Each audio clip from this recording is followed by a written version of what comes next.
प्रशंसा करें। बंधुओं, हम आज ऑनलाइन प्रश्नों को थोड़ी देर बाद आपके बीच लेकर के आएंगे, क्योंकि कुछ अतिथियों को हम प्रथम स्थान यहां पर आज देना चाह रहे हैं, इसीलिए ऑनलाइन प्रश्नों को हम आपके बीच थोड़ी देर बाद लेकर के आएंगे। सबसे पहले प्रश्न के लिए विजय कुमार जी हरिद्वार से हमारे बीच हैं। आगे तैयार रहेंगे रीता जैन, सतीश कुमार जैन, रमेश कुमार जैन हरिद्वार से।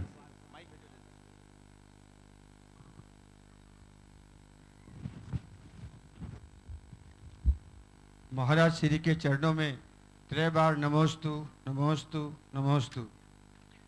महाराज श्री भगवान ऋषभ देव के गर्म जन्म और तप तीनों कल्याणकों को देवों ने मनाया, मगर जब भगवान को 6 माह तक आहार नहीं मिला, उस समय वो देव कहाँ थे?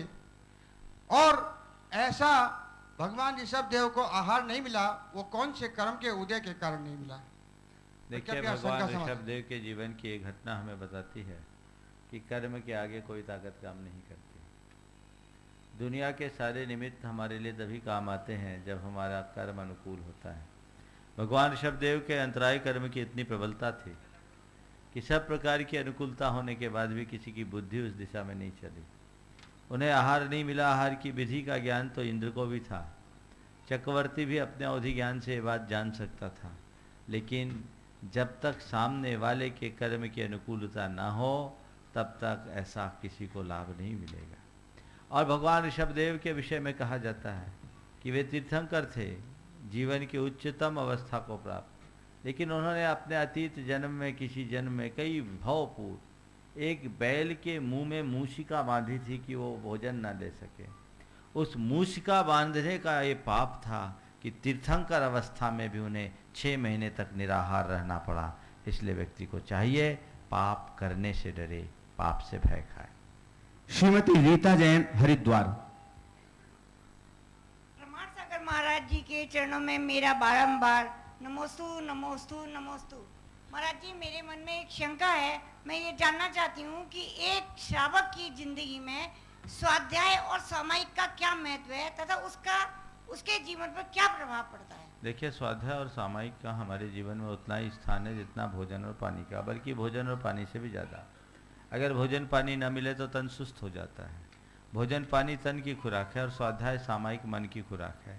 तन की खुराक से भी ज़्यादा महत्वपूर्ण मन की खुराक है। तन को खुराक न मिले तो तन सुस्त होता है, और मन को खुराक न मिले तो मन भ्रष्ट होता है। सुस्त तन से उतना खतरा नहीं जितना भ्रष्ट मन से खतरा है। तो अपने मन को भ्रष्ट होने से बचाना है, स्वाध्याय करो, सामायिक करो, आत्मचिंतन करो। नमस्ते। सतीश कुमार जैन हरिद्वार। नमोस्तु नमोस्तु महाराज जी। महाराज जी, मैं जानना चाहता हूँ कि पूजा में चांदी के बर्तनों का क्या महत्व है जी, और चांदी के लौंग के यदि स्थापना करते हैं तो बाद में उनका क्या होता है जी? देखिए, हमारी पूजा में द्रव्य का महत्व नहीं, भाव का महत्व है। अब चांदी आदि के बर्तन में भगवान की पूजा आराधना की सामग्री लेने के पीछे एक ही भाव है कि हम एक उत्कृष्ट कर्म कर रहे हैं तो अपना जो उत्कृष्ट है वो अर्पित करें। जैसे सामान्य रूप से आप किसी अच्छे अतिथि के साथ खाने पीने का काम करते हैं तो अपने घर में जो उत्तमोत्तम चीज़ है वो निकालते हैं। तो जब प्रभु की सेवा और आराधना में लग रहे हैं तो अपनी शक्ति और सामर्थ्य के अनुरूप उत्तम से उत्तम वस्तु को रखना चाहिए। जैन धर्म के अनुसार हम भगवान के चरणों में कोई भी चीज़ चढ़ा दिए तो वो हमारे लिए निर्माल हो गई, हम उसका अपने लिए उपभोग नहीं कर सकते, वो हमारी त्याग कर दी गई। तो चांदी के लौंग से आपने भगवान की पूजा कर दी, अब उस पर आपका अधिकार नहीं है, वो मंदिर की निधि हो गई। या तो भगवान की सेवा करने वाला व्यास लेगा या उससे जीव दया और जन कल्याण का कार्य होगा, आप उसे नहीं ले सकते। रमेश कुमार जैन हरिद्वार। नमोस्तु महाराज जी, नमोस्तु नमोस्तु। महाराज जी, मेरी एक शंका है जी, कोई किसी परिवार में कोई बच्चा दीक्षा लेता है या लेना चाहता है, उस परिवार में उसके माता पिता का कितना महत्व है और कितना उसका है? देखिए, कोई भी अगर दीक्षा लेना चाहता है तो ये बड़े शुभ लक्षण है। आज के समय में कोई युवा अगर भ्रष्ट होता है तो आश्चर्य की बात नहीं, कोई दीक्षित होना चाहता है तो आश्चर्य की बात है। तो ये आश्चर्य है अगर कोई दीक्षा लेने का भाव होता है। और ऐसा उन्हीं के अंदर घटता है जिनका प्रबल पुण्य का उदय होता है। कई जन्मों का पुण्य जगता है, तब मनुष्य के मन में भोग और विलासता से विमुखता आती है और त्याग संन्यास के प्रति अनुराग उमड़ता है। तो मैं ये कहना चाहूँगा कि जिनके घर ऐसी घटना घट रही है वे अपने आप को भाग्यशाली माने, लेकिन अपनी संतान को परखें। ये देखें कि मेरा बेटा ये कदम उठा रहा है, वह वैराग्य से प्रेरित होकर उठा रहा है या भावुकता से भरकर, अपने आत्मकल्याण का लक्ष्य लेकर आगे बढ़ रहा है या ग्लैमर को देखकर। यदि वो सही लक्ष्य और सही वैराग्य के साथ निकल रहा है, आप उसे पूर्ण प्रोत्साहित कीजिए, उसकी अनुमोदना दीजिए। और भावुकता से भरकर ऐसा कदम उठा रहा है तो उसे टटोलिए, क्योंकि ये संन्यास भावुकता की घटना नहीं, ये जीवन की साधना है जो बहुत दृढ़ता और इच्छा शक्ति से संपन्न होती है। महाराज श्री स्वस्ति भूषण माता के साथ में 12-13 साल से लगे हुए हैं। हाँ, बहुत अच्छी बात है। वो उन्होंने अभी इस पे ये जो आया शरीर पर्व, उसमें उन्होंने बोला भी है कि वो मैं दीक्षा लूंगी माता जी से ही। वो उनका अपना मैटर है, मैंने आपको प्रश्न कर दिया, किसी के व्यक्तिगत जीवन के बारे में मुझसे सवाल न करें। हाँ, आज के शंका समाधान के सत्र में यहाँ पर उपस्थित हैं स्वामी शिव ज्योतिषानंद जी जिज्ञासु, जो लगभग 2 दर्जन से भी अधिक देशों में जाकर के भारतीय संस्कृति का प्रचार प्रसार जिन्होंने किया हुआ है। हम चाहेंगे कि वो आज पूरे सत्र में महाराज श्री के चरणों में यहाँ पर बैठें, लेकिन मैं उन्हें थोड़ी देर बाद आमंत्रित करूंगा। उसके पहले बेसब्री से जिन्हें इंतजार रहता है, जो ऑनलाइन अपने प्रश्न महाराज श्री के चरणों में भेजते हैं, रखते हैं, हम सबसे पहले उन ऑनलाइन प्रश्नों के माध्यम से महाराज श्री का मंगल आशीष आज प्रारंभ में हमें जो लेना था वो अभी हम नहीं ले पाए। यहाँ पर बैठे हुए भी जिज्ञासु, उन सबके लिए भी मंगल आशीष लेना है। और जो लोग ऑनलाइन प्रश्न भेजते हैं, जो इस कार्यक्रम को लाइव देख रहे हैं, वे सभी लोग दोनों हाथों को जोड़ें, हम सभी भी दोनों हाथों को जोड़ें, महाराज श्री के श्री चरणों में त्रिवार नमोस्तु करेंगे और मंगल आशीष ग्रहण करेंगे। हे महाराज श्री, नमोस्तु नमोस्तु नमोस्तु। आइए ऑनलाइन प्रश्नों को हम प्रारंभ करने जा रहे हैं। और सबसे पहला प्रश्न श्रावक श्रेष्ठिका श्रीमती सुशीला जी पाटनी, आरके मार्वल, किशनगढ़, राजस्थान से पूछ रही है। महाराज श्री, आज का महाभारत कालीन को देखते हैं, पांडव कौरव के बारे में सुनते हैं, पढ़ते हैं। पांडव में श्री कृष्ण जी की मित्रता मिली, कौरवों में शकुनी जी मामा जी की मित्रताएं मिली, तो ऐसा क्यों हुआ? कृपया इनका कारण हमें समझाएं। देखिए, महाभारत की घटना बीते बहुत वर्ष हो गए, ये द्वापर युग की घटना है। लेकिन इस घटना को मैं एक घटना के रूप में न देखकर एक रूपक के रूप में भी देखता हूं। पांडव और कौरव कथा के हिसाब से 2 पक्ष हैं, पर मेरी दृष्टि में हमारे 2 वृत्तियों के उदाहरण हैं। पांडव हमारी सात्विक वृत्ति के या हमारे धर्म वृत्ति के का प्रतिनिधित्व करते हैं, और कौरव हमारे अंदर के दुराशय या अधर्म वृत्ति का प्रतिनिधित्व करते हैं। मैं इतना जानूंगा, जिसके अंदर सात्विकता हो, धार्मिकता हो, उसके साथ सदैव धर्म जुड़ा रहेगा। श्री कृष्ण है हमारे अंदर के विवेक, तो जो धर्म और सात्विकता से जुड़ता है, विवेक सदैव उनके साथ होता है। और जो अधर्म, पाखंड और माया से जुड़ा रहता है, उनके साथ शकुनी जैसे पाखंडी ही जुड़ते हैं। इसलिए अपने जीवन का उत्कर्ष करना चाहते हो तो धर्म से जुड़ो और विवेक रूप कृष्ण को सदैव अपने साथ लेकर चलो। महाराज श्री श्रीमती मंजू देवी पाटौदी आसाम से पूछ रही हैं, आजकल मोबाइल में पाठ, स्तुतियां, भजन सभी लोग रखते हैं, सुबह या सूतक आदि में इनको पढ़ सकते हैं अथवा नहीं? शोर, सुबह का मतलब शोर होगा, शोर सूतक में आप इनका स्पर्श न करें। जिन दिनों हम शास्त्र नहीं छूते, उन दिनों कोई भी शास्त्र की बातें, चाहे वो किसी एप्लीकेशन में हो, किसी मोबाइल में हो या अन्य में हो, हमें उसका उपयोग नहीं करना चाहिए। ये शास्त्र की विनय का एक उदाहरण है। सुरेश जैन बेंगलोर कर्नाटका से पूछ रहे हैं, महाराज श्री, वर्षा ऋतु में जब बादल छाए रहते हैं, सूर्य कई दिनों तक दिखाई नहीं देता है, ऐसे में रात में भोजन ना करने का नियम कैसे पल सकता है? देखिए, कितना भी सघन बादल क्यों न हो, दिन में रात्रि जैसा अंधेरा नहीं होता।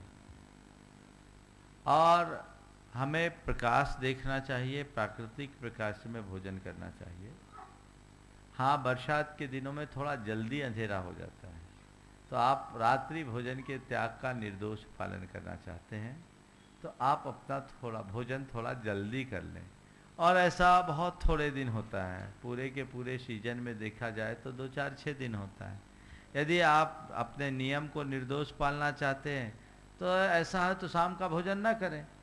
ये सोच ले कि उन दिनों एकाशन हो गया। पूरे साल में 5-7 दिन एक वक्त भोजन करोगे तो आपके शरीर को कुछ नहीं होने वाला, बल्कि आप ज़्यादा स्वस्थ हो जाएंगे। लाचार मत होइए। लेकिन आप लोगों की कहानी बड़ी विचित्र है। ऐसा कहते हैं कि जैनियों की रात तब तक नहीं होती जब तक शाम का भोजन ना हो जाए। ये गड़बड़ है। तुम्हारा भोजन अभी तो दिन है, अभी तो दिन है, रेखा दिख रही है। अरे नहीं भाई, तुमने किस उद्देश्य से रात्रि भोजन को त्यागा, उसे ध्यान में रखो। अगर उद्देश्य साफ होगा तो तुम कभी गली नहीं निकालोगे। आसक्ति छूटेगी तो तुम दृढ़ता से निभाओगे, और उद्देश्य अस्पष्ट है तो इस तरह की गलियां निकलते रहेगी, जो एक प्रकार की आत्मवंचना है। दीपिका पाटनी सिलचर से पूछ रही है महाराज श्री, क्या घर में पालतू कुत्ता रखना शुभ होता है या अशुभ? इससे हमें दोष तो नहीं लग रहा है, कृपया शंका का समाधान करें। देखिए, भारतीय परंपरा में सौम्य प्राणियों को पालने का उपदेश है, क्रूर प्राणियों को नहीं। आज ये विडंबना है, जैन शास्त्रों में कुत्ता, बिल्ली आदि क्रूर प्राणियों को पालने से नरकायु के बंध का कारण बताया। वो क्रूर है, वो हिंसा करेंगे। और एक बात मैं कहता हूं, हमारे यहाँ गाय पालन की व्यवस्था थी, गो पालन। गाय वात्सल्य का प्रतीक। जिस घर में गाय और बछड़े रंभाते हैं उस घर में पॉजिटिव एनर्जी का फ्लो होता है, और ऐसा कई जगह प्रयोग भी हुआ है। तो पहले हर घर में गाय होती थी, गायें रंभाती थी, घर में पॉजिटिविटी बनी रहती थी, प्रेम और आत्मीयता के भाव बने रहते थे। कुत्ता क्रूरता का प्रतीक है। आज गाय चले गई, कुत्तों ने स्थान ले लिया, यानी घर से वात्सल्य विदा हो गया और क्रूरता ने अपना स्थान ले लिया। इसलिए घर में गड़बड़ियां हैं, नेगेटिविटी बढ़ती है। और आज लोग कुत्तों के लिए ऐसा व्यवहार करते हैं, अपने माँ बाप को तो कुत्तों जैसे देखते हैं और कुत्तों को बाप से भी ज़्यादा सम्मान देते हैं। मेरे एक परिचित ने बताया महाराज कि मेरे एक रिश्तेदार का डाइवोर्स केवल इसलिए हुआ क्योंकि पत्नी की शिकायत थी कि तुम हमारे पेट को ठीक तरीके से ध्यान नहीं देते, मेरे कुत्ते को ठीक ढंग से पालते नहीं है, उसका रख रखाव नहीं करते। ये दशा है। लाखों लाख रुपया लोग उन कुत्तों के पीछे फूंक देते हैं। ये ठीक बात नहीं। हमें सही प्राणियों का पालन करना चाहिए। प्राणी तो सब है, लेकिन जिन्हें हमारी परंपरा में पालतू प्राणी की श्रेणी में रखा गया है, गाय बैल आदि सौम्य प्राणियों को उन्हें पालें, और इनसे हमारी संस्कृति आगे बढ़ेगी। हमारे आचार्य जैनाचार्य वीरसेन महाराज ने धवला जैसे महान ग्रंथ में ऐसा लिखा, या श्री सा गौ। जो भी लक्ष्मी है वो गाय है, जो समृद्धि है वो गाय है। तो अपने सुख समृद्धि शांति की प्रभावना करना चाहते हो, वात्सल्य की अभिव्यक्ति करना चाहते हो, गाय को पालिए, कुत्ते मत पालिए। श्रीमती हीरा गंगवाल गुवाहाटी आसाम से पूछ रही है महाराज श्री, नमोस्तु गुरुवर आपके प्रवचन सुनने के बाद मेरा मन भी प्रतिमा और व्रत लेने का होता है। इतनी विशुद्धि व अच्छी भावना होने के बाद भी मेरे कौन से कर्म का उदय है कि मैं प्रतिमाएं नहीं ले पा रही हूं? देखिए, निश्चित रूप से प्रतिमा लेने का भाव होना एक शुभ भाव है, लेकिन भाव तो है पर साहस नहीं। साहस जगाइए। और हमारे साहस में कमी लाता है हमारा मोह कर्म। मन में इच्छा हो रही है ले लूं, लेकिन मन दुर्बल बन जाता है कि अरे ले तो लूं, निभेगा कैसे? तो ये निभेगा कैसे, ये सवाल मोह के कारण होता है। उसको जीतिए, अपने साहस को बढ़ाइए, तो आपका संकल्प प्रकट होगा, और न केवल प्रकट होगा अपितु पुष्ट भी होगा और फलेगा भी। महाराज श्री टीकमगढ़ से श्रीमती नीलम जैन पूछ रही हैं, या आपके चरणों में निवेदन कर रही हैं, महाराज श्री पहले आप एक नियम प्रतिदिन देते थे, हम सभी को 24 घंटे तक संकल्प पूर्वक त्याग का सौभाग्य मिलता था। अब आप क्यों नहीं देते हैं? क्या आप हम लोगों से नाराज हैं या भूल गए हैं? चलिए, अच्छी बात है, आपने नियम का याद दिला दिया। कल सुबह से नियम चालू हो जाएगा। वाकई में मैं भूल ही गया था। चलिए, हम ऑनलाइन प्रश्नों को, इसका मतलब है आप लोग बहुत अवेयर हैं। चलिए, हाँ। जो भी लोग पारस चैनल के माध्यम से लाइव इस कार्यक्रम को देख रहे हैं, यही कार्यक्रम रात्रि में 9:40 से डी लाइव के रूप में जिनवाणी चैनल पर भी आता है। हम उन सभी श्रोताओं को बतला देना चाहते हैं बंधुओं, आज प्रातःकाल से महाराज श्री की एक बहुत ही प्रवचन श्रृंखला, बहुत ही अच्छी प्रवचन श्रृंखला यहाँ प्रारंभ हुई है और लगातार 15 दिनों तक वह प्रवचन श्रृंखला चलने वाली है। अगर आप प्रातःकाल अपने किसी और कार्य में व्यस्त रहते हैं तो आप समय निकालें, प्रातः 8 बजे से 9 बजे तक जिनवाणी चैनल पर आपके जीवन, व्यापार, परिवार और समाज की उन्नति के सूत्र उसमें दिए जाते हैं।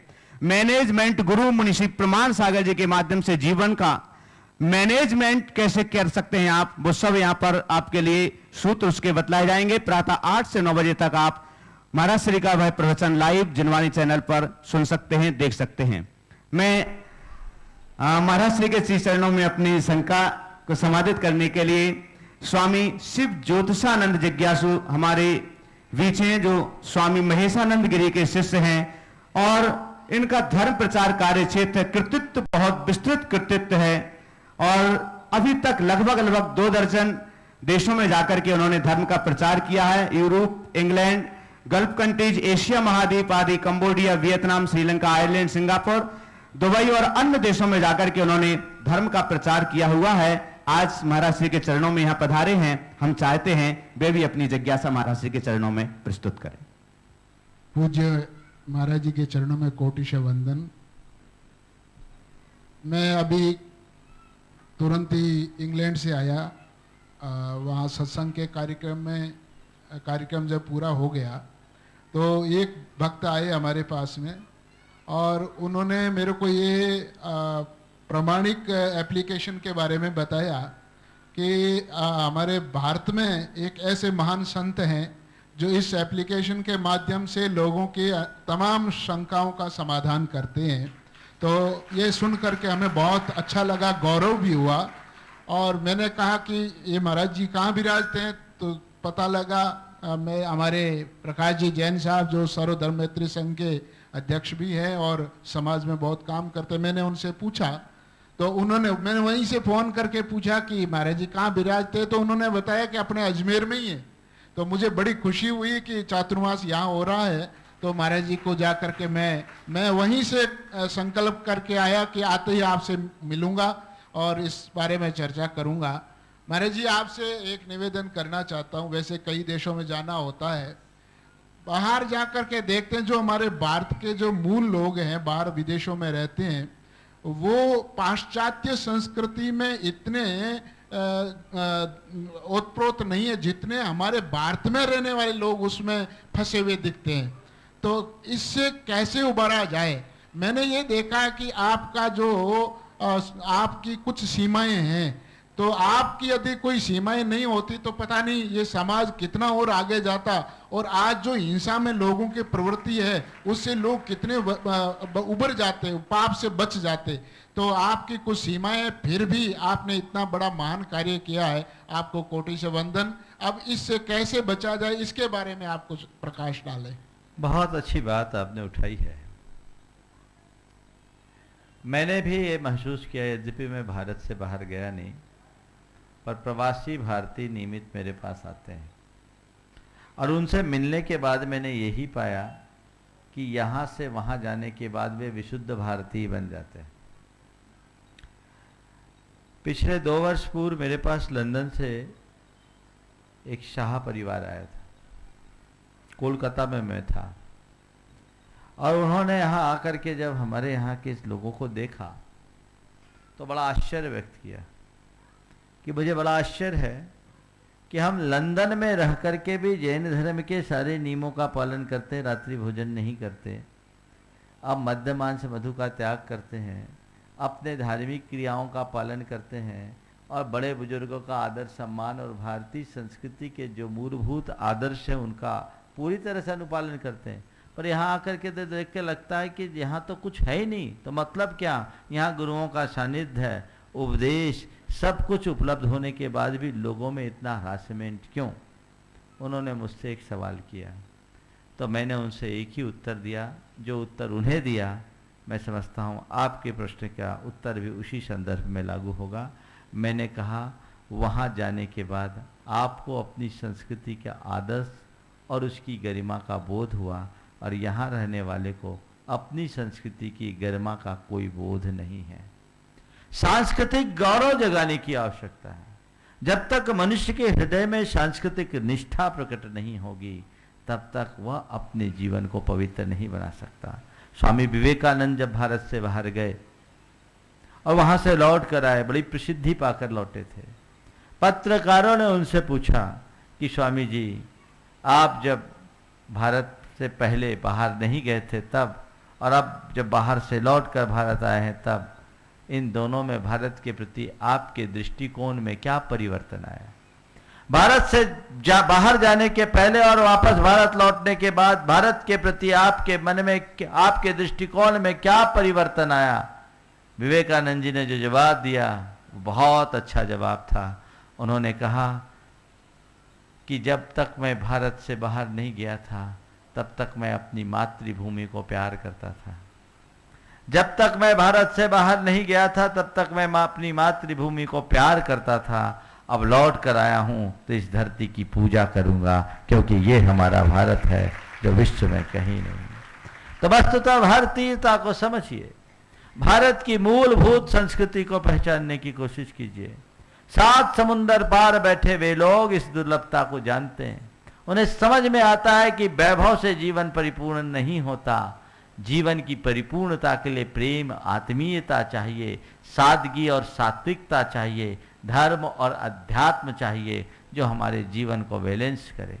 तो निश्चित वहाँ रहने वाले सभी समुदायों के लोग, आपका अनुभव बिल्कुल सही है, आपने तो वहाँ जाकर के देखा है, इसलिए इस विषय में और स्पष्ट अवधारणा होगी।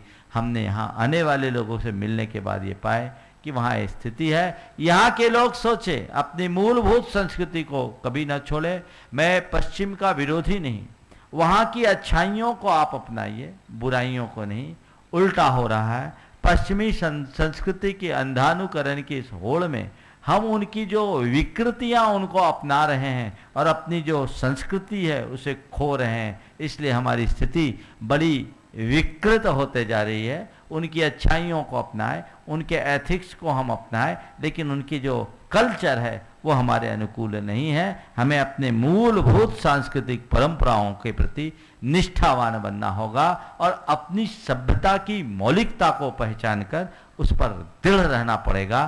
तभी हम अपनी पहचान भी सुरक्षित रख सकेंगे और अपने जीवन की पवित्रता को भी कायम कर सकेंगे।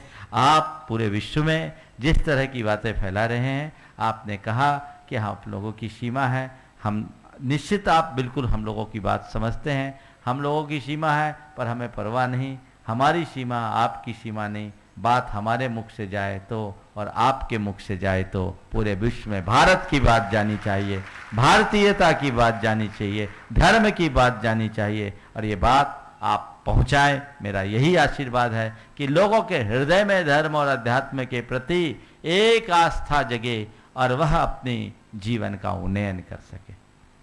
स्वामी जी जिस प्रमाणिक ऐप के माध्यम से महाराज श्री के चरणों तक पहुंचे हैं, जुड़े हुए हैं, उस प्रमाणिक ऐप के बारे में जानकारी देने के लिए सचिन जी जैन जयपुर से हमारे बीच हैं, जो उस प्रमाणिक ऐप को संचालित करते हैं। ऊपर आ जाओ।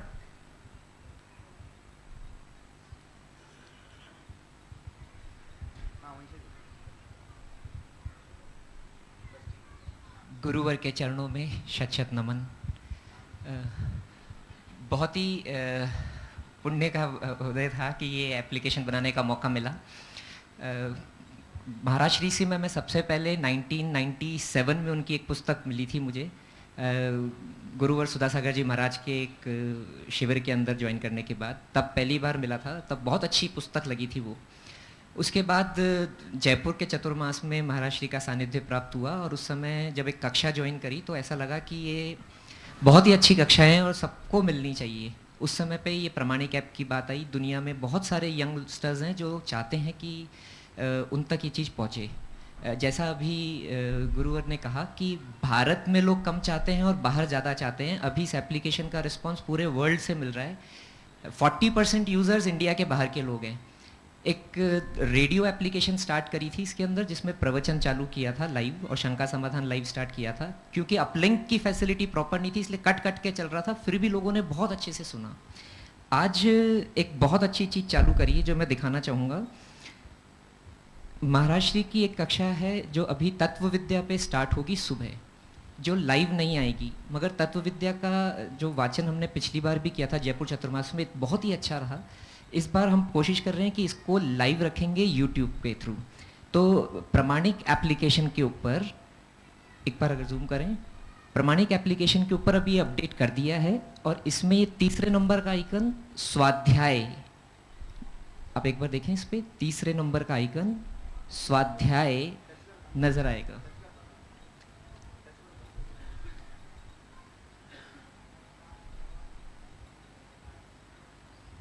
यहाँ पे ये स्वाध्याय है जिसमें तत्व विद्या है। इसको चलाएंगे सुबह 7 से 7:45, जब भी जो कक्षा का समय होगा इसके ऊपर ये लाइव अवेलेबल होगा। अभी टेस्टिंग के लिए लाइव भी चल रहा है, अभी ये लाइव चल रहा है, ये प्रोग्राम भी लाइव चल रहा है। आप में से मतलब जो भी जहाँ पे हैं पूरे भारतवर्ष में, विश्व में, वो अगर देखना चाहें तो ये प्रोग्राम अभी लाइव चल रहा है। और किसी भी तरह का अगर आपको डिस्टर्बेंस आ रहा है, कोई भी आ रहा है, आप मुझे सीधे फीडबैक दे सकते हैं प्रमाणिक ऐप के थ्रू ही। उसमें नीचे कॉन्टैक्ट्स का डिटेल दे रखी है, वहाँ से आप मेरे को इन्फॉर्म कर सकते हैं। बट अभी ये प्रोग्राम भी लाइव चल रहा है यूट्यूब पे। पूरे वर्ल्ड कहीं से भी यूट्यूब के थ्रू इस चैनल को अभी के अभी देख सकता है। और अभी तो पारस पे भी अवेलेबल होगा, शाम को जिनवाणी पे अवेलेबल होगा, बट सुबह की कक्षा अवेलेबल नहीं होगी, वो भी इस पे अवेलेबल रहेगी।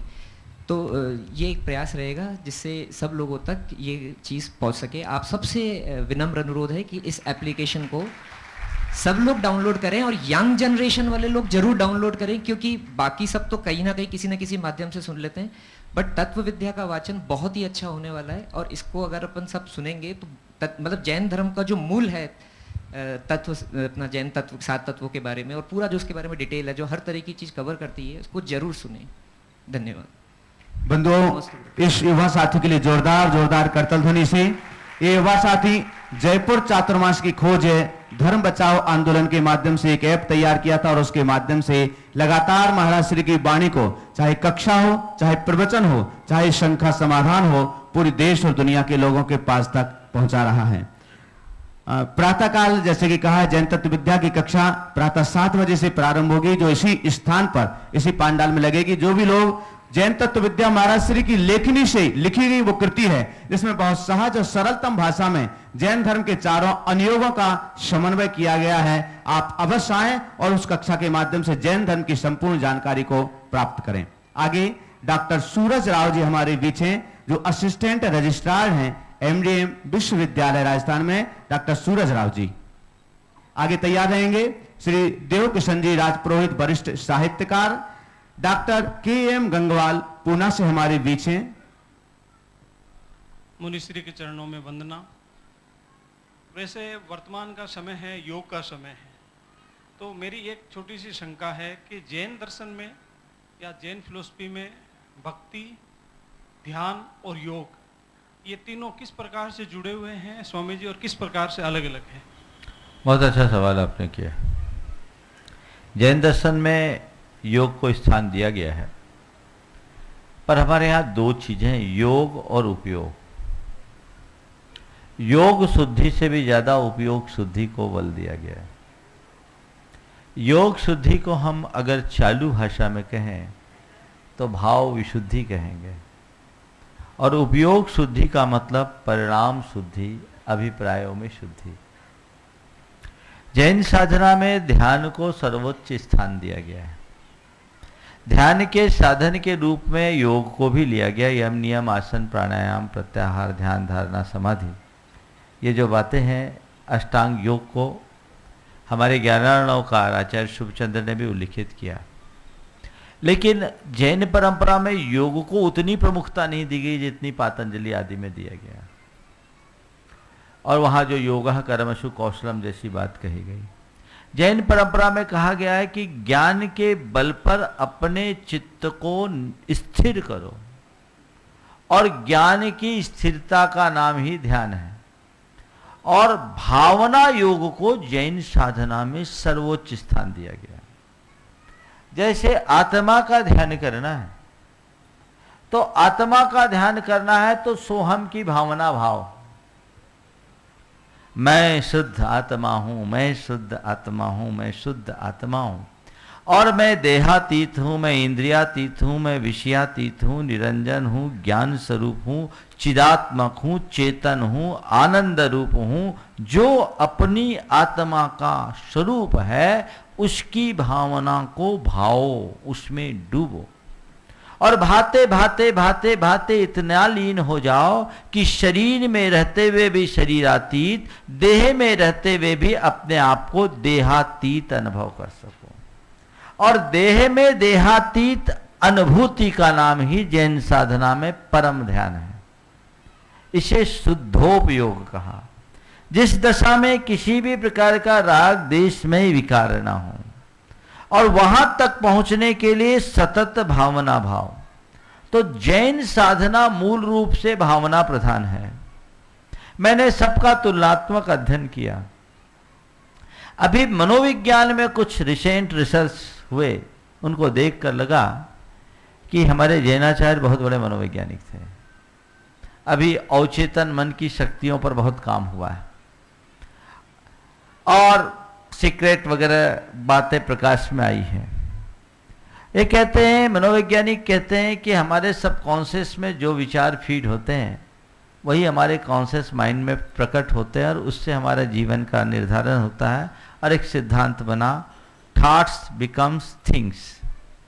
और इस आधार पर लोग आज लोगों को कहने लगे कि तुम जो चाहो वैसा सोचो, वो मिल जाएगा। तुम्हें धन चाहिए तो सोचो मुझे धन चाहिए, तुम्हें करोड़ चाहिए तो करोड़, लाख चाहिए तो लाख, सोना चाहिए तो सोना, चांदी चाहिए तो चांदी, जो तुम्हें चाहिए उसको तुम बार बार सोचो, वो मिले।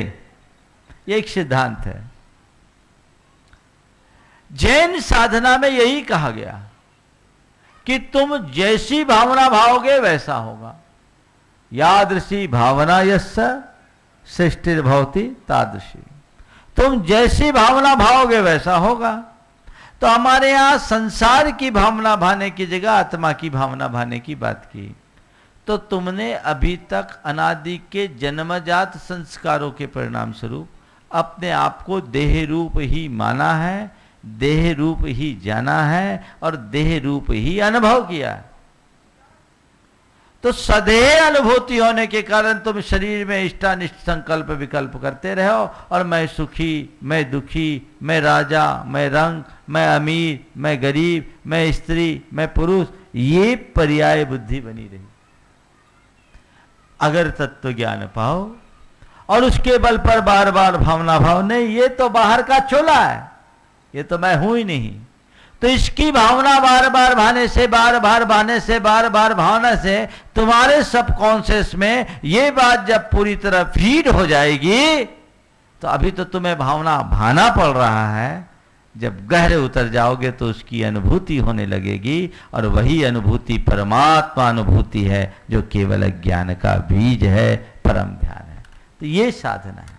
तो सोहम इत्याप्त संस्कारात् तस्मिन् भावनया पुरा, मैं क्या हूं शुद्ध आत्मा। ये सोहम शब्द जैनों का बहुत प्राचीन शब्द है। 6वीं शताब्दी में आचार्य पूज्यपाद ने समाधि तंत्र नामक ग्रंथ में जैन साधना का उल्लेख करते हुए कहा, मैं क्या हूं शुद्ध आत्म तत्व, शुद्ध ज्ञाता दृष्टा चेतन आत्मा हूं। उसकी भावना बार बार भाव, बार बार भाव, उसकी फ्रिक्वेंसी जितनी गाढ़ी होगी आपका ध्यान उतना प्रगाढ़ होगा, और जितनी प्रगाढ़ता से ध्यान करेंगे उतनी शीघ्रता से कर्म निर्मूल होंगे, और कर्मों के निर्मूलन होते ही हम परमात्मा को प्राप्त कर जाएंगे। भक्ति आदि को साधन के रूप में कहा गया है। ये प्रवृत्ति का धर्म है और ध्यान निर्वृत्ति का धर्म है। तो हमारे यहाँ निर्वृत्ति को प्रमुखता है, प्रवृत्ति को गौण कहा गया। श्री देवकिशन जी राजपुरोहित तथा वरिष्ठ साहित्यकार।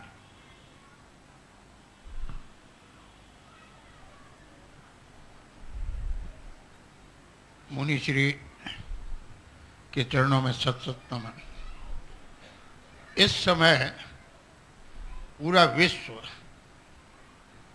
आतंकवाद की आग में जल रहा है। ऐसे में इलेक्ट्रॉनिक मीडिया के कुछ लोग आग में घी डालने का काम भी कर रहे हैं। हमारी मुक्ति आतंकवाद से कैसे संभव है, हमें क्या करना चाहिए? बहुत अच्छा सवाल आपने किया है और बहुत अच्छा मुद्दा भी आपने उठाया है। एक पंक्ति में मैं आपके सवाल का जवाब देना चाहूँगा कि आतंकवाद का अंत आत्मवाद की भावना जगा करके किया जा सकता है। सर्व प्राणियों में सर्वभूतात्म भावना को जगाइए, आत्मोपौम्य की उदात्त दृष्टि को विकसित करने की जरूरत है, जो अध्यात्म के बल पर ही संभव है। हमें पूरे विश्व में एक आध्यात्मिक क्रांति की आवश्यकता है, जिसमें प्राणी मात्र की समानता का बोध हो सके। सबके भीतर तो वही आत्म तत्व है। गीता में श्री कृष्ण ने क्या अच्छी बात कही, आत्मोपमेन सर्वत्र यो पश्यति ही अर्जुन सुखम वा दुखम यदि वा दुखम स योगी परमो बता है कि हे अर्जुन, जो सारे संसार को अपने आत्मा के समान देखता है, सुख हो या दुख हो, सब में सबको समान देखता है, वही परम योगी। हमें उस सर्वभूतात्म भावना को जगाना है, जिसे भगवान महावीर ने अपने शब्दों में कहा, आया तुला पयाशु, सबको अपने समान देखो। यही सहअस्तित्व की मूल धारणा है। जहाँ तक मीडिया की बात है, मीडिया आतंकवाद में ही नहीं, मीडिया हर क्षेत्र में आज नकारात्मकता को फैला रहा है। यद्यपि मीडिया का सकारात्मक यूज भी हो सकता है।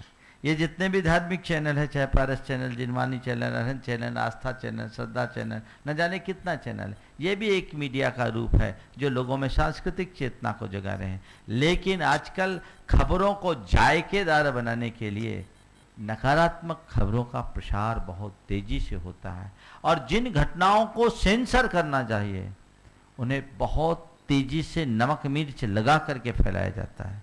ये पूरे विश्व की सेहत के लिए खतरनाक है। इसके विषय में पूरे विश्व पर एक बहस होनी चाहिए, क्योंकि ये एक बाजार बन गया है और अपनी टीआरपी और विज्ञापन को भुनाने के लिए इस तरह के कार्य किए जा रहे हैं। लेकिन अभिव्यक्ति की स्वतंत्रता के नाम पर इस तरह का कृत्य करना, जो पूरे देश, समाज या विश्व के सेहत को प्रभावित करता है, जरूर विचारणीय है। मैं अभिव्यक्ति की आज़ादी पर अंकुश लगाने की बात नहीं करता, पर मैं ऐसी अभिव्यक्ति पर जरूर पुनर्विचार की बात सोचता हूँ जिससे देश की, समाज की, संस्कृति की या विश्व की क्षति पहुँचती हो।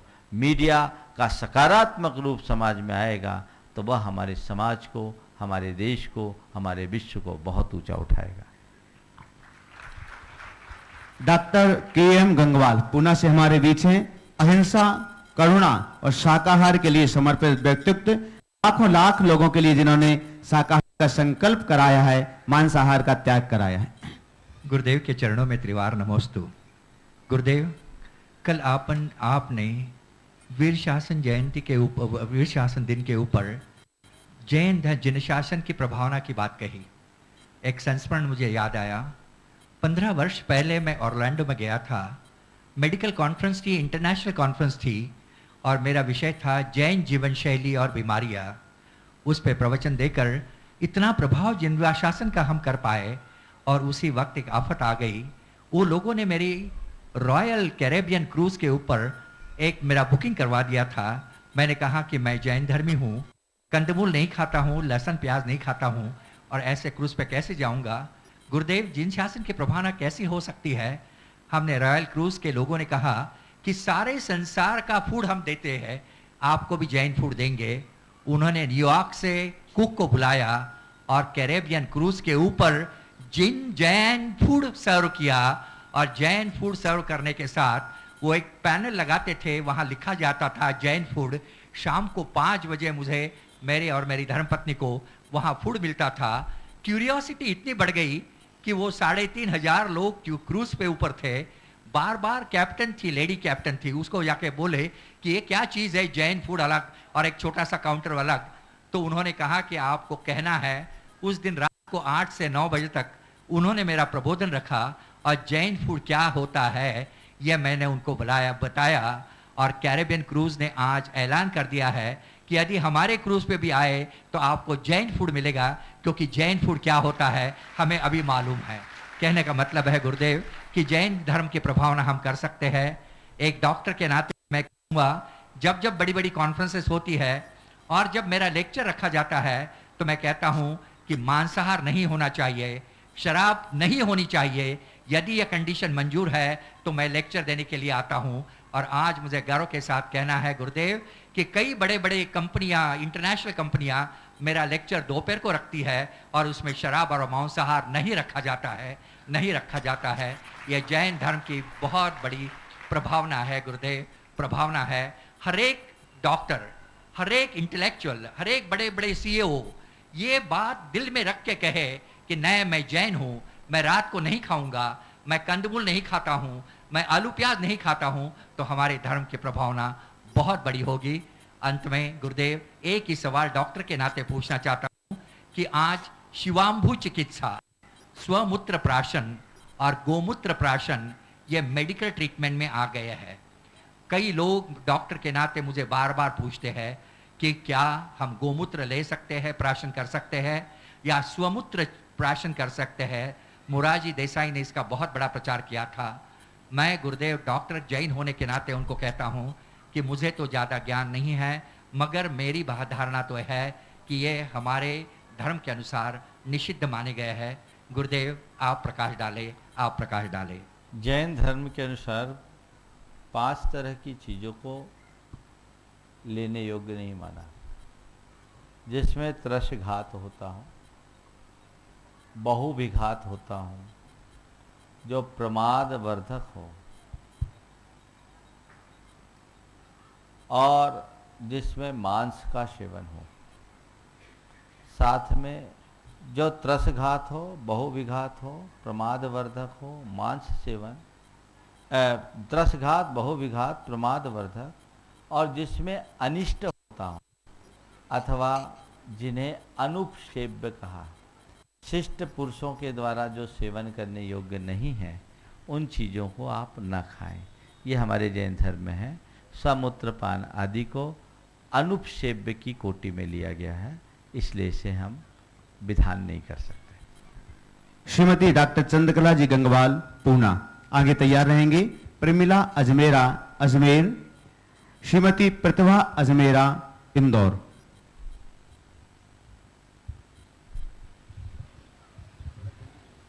शीघ्रता से। नमोस्तु महाराज जी। महाराज जी, रोज सुबह मंदिर जाते समय हम सांसारिक मंदिर के अंदर प्रवेश करते समय सांसारिक संकल्प विकल्पों का त्याग करके अंदर प्रवेश करते हैं, लेकिन मंदिर में कभी कभी मन में विचार आ ही जाते हैं और पाप हो ही जाता है। ऐसे समय में हम उनसे अपने आप को कैसे बचाएं, क्या प्रायश्चित लें? देखो, ये स्वभाव है, हमारे अंदर के संस्कार ऐसे हैं कि हमारे मन में न चाहते हुए भी पाप आ जाते हैं। हम उन्हीं पापों से बचने के लिए तो भगवान के दरबार में जाते हैं। फिर भी मन के संस्कार बस यदि ऐसी स्थिति आ जाए तो अपनी निंदा करे, ग्रह करे, भगवान से क्षमा मांगे और प्रार्थना करे, हे भगवान हमें इस योग्य बनाए कि आपके चरणों में कम से कम केवल आप रहें, संसार के विचार ना आए। प्रेमिला अजमेरा अजमेर। पहले से माइक दे दो। हाँ, नमोस्तु महाराज जी, मैं प्रमिला अजमेरा अजमेर से। मेरी शंका ये है महाराज जी, कभी कभी देखने में आता है कि जैसे जैसे व्यक्ति के कदम बुढ़ापे की ओर बढ़ते हैं, वैसे वैसे भोगों में आसक्ति बढ़ती जाती है। ऐसा क्यों? 2 दिन पहले मैंने बोला था, ये सवाल आया था कि जैसे जैसे आम पकता है वैसे वैसे पिलपिला होता जाता है। ये स्वभाव है। पकने के पहले ही आप अपने आप को सावधान हो जाओ। आम डाल पर पकेगा तो पिलपिला होकर के गिरेगा, और समय से पूर तोड़ कर उसको पकाया जाएगा, उसमें मिठास होगी, सबका काम होगा। तो बुढ़ापा आए उससे पहले ही संन्यास का मार्ग अंगीकार कर लो, जीवन ऊंचा उठ जाए। श्रीमती प्रतिभा अजमेरा इंदौर आगे तैयार रहेंगे। श्रीमती चंद्रकला जी पाटनी रांची, शकुन देदी सागर, ऋषभ जैन जबलपुर, दीपचंद सल्ला जैन कोलकाता, महावीर पाटौदी विजयनगर। नमोस्तु गुरुवर। हम अनशन, उपवास, अवमोदन आदि जो भी करते हैं, तो इसका मतलब तप, संयम, त्याग का अंगीकार करते हैं, पर ये सब चीज़ें करना या ये सब करना है ना कि पेट पे पट्टी बांधना है, तो सुनो, हमारे साथ जो बच्चे हैं या हम लोगों के जो बच्चे, वो सब मना करते कि नहीं ये तो हम नहीं करते, तो ये सब करने के लिए और भी कोई रास्ता है? देखिए, तपस्या करना पेट के पर पट्टी बांधना है तब जब आप मजबूरी में करो तो, और मन से करो तो ये अपने जीवन के संशोधन का एक साधन है। ये आत्मा को कुंदन बनाने की प्रक्रिया है। वस्तुतः तकलीफ हमें तब होती है जब हम उसे अपने मन से स्वीकार नहीं कर पाते, और किसी भी कष्ट को जब हम साधना के रूप में स्वीकार कर लेते तो हमें कोई तकलीफ नहीं होती। मजबूरी में भूखे रहने में व्याकुलता होती है, और इच्छापूर्वक भोजन का त्याग करने में निराकुलता आती है। जिसमें निराकुलता है उसमें कोई बंधन नहीं, और जिसमें आकुलता है उसमें मुक्ति होने पर भी बंधन है। श्रीमती चंद्रकला जी, पाटनी, रांची। जल्दी दो माइक। नमोस्तु महाराज श्री। महाराज श्री, सच्ची इंद्राणी भगवान के प्रथम दर्शन करती है, तो भगवान के प्रथम दर्शन करने का महत्व क्या है? भगवान का प्रथम दर्शन करना, वो तो उस महत्व को उसी क्षण देखो जब इंद्राणी दर्शन करती है तो उसका मन रोमांचित हो उठता है, रोम रोम रोमांचित हो उठता है। किसी भी दिव्य वस्तु के दर्शन, दिव्य व्यक्तित्व के दर्शन, महाविभूति के दर्शन करना अपने आप में सौभाग्य है।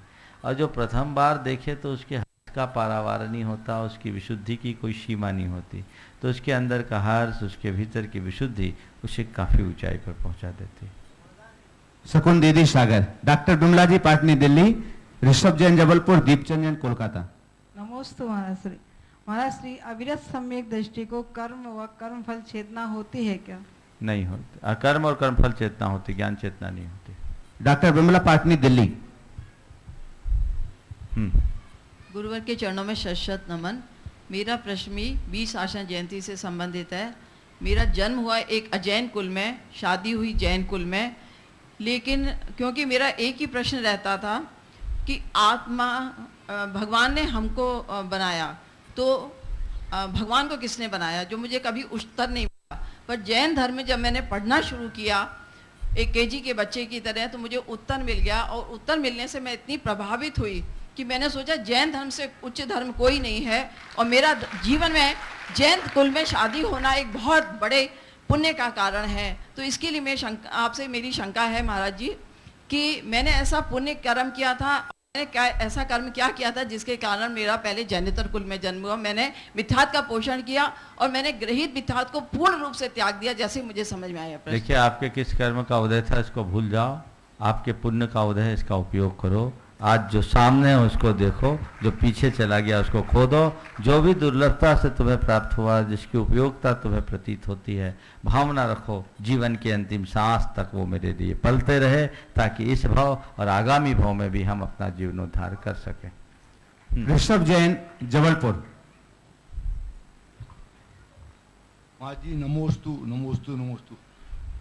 मेरा जी प्रश्न है महाराज जी कि मेरा अशुभ कर्म का जब उदय चल रहा हो तो अपन को क्या करना चाहिए? अशुभ कर्म का उदय चल रहा हो तो शांत रहना चाहिए, जितना बन सके अपने आप को संयत रखना चाहिए, भगवान की भजन भक्ति करना चाहिए। दीपचंद जैन, कोलकाता। थोड़ा सा फास्ट करेंगे, जो लोग रह गए हैं। महाराज श्री के चरणों में नमोस्तु नमोस्तु नमोस्तु। महाराज श्री, प्रश्न ये है कि पहले पढ़ाई में आदमी का टाइम चला जाता है, पढ़ाई के बाद में कमाई में चला जाता है, और जब कमा लेता है तब जो धर्म की भावना जो है वो उस टाइम में उतनी नहीं बनती, और शुरू में वैसे नहीं बनती। अब क्या करें? पहले पढ़ाई में, फिर कमाई में, बाद में रजाई में। हाँ, अब क्या करेंगे? अब कुछ नहीं करोगे। समय पर अगर लगोगे तब जीवन को आगे बढ़ा सकोगे। जब जागो तभी सवेरा। अपने जीवन को मोड़ना पड़ेगा। जब तक जीवन को मोड़ेंगे नहीं, जीवन में सार्थक उपलब्धि नहीं हो सकेगी। अपने अंदर मोड़िए, बीती ताही विचार के, आगे की सुध ले है इस शुभ भावना के साथ। एक छोटा सा एक ही दूसरे को दो। एक छोटा सा। हाँ। कलकत्ता से मेरी बड़ी बहन ने पूछा है कि महाराज श्री, वो जब भगवान जब बनते हैं या भगवान के पूर्व, वो मेरे को मालूम नहीं, समोसरण भगवान बनने के बाद लगा था या पहले लगा? और केवल ज्ञान होने के बाद समोसरण में उनका जो आभा मंडल, समय समाप्त होने जा रहा है, हम आपके लिए बतला दें।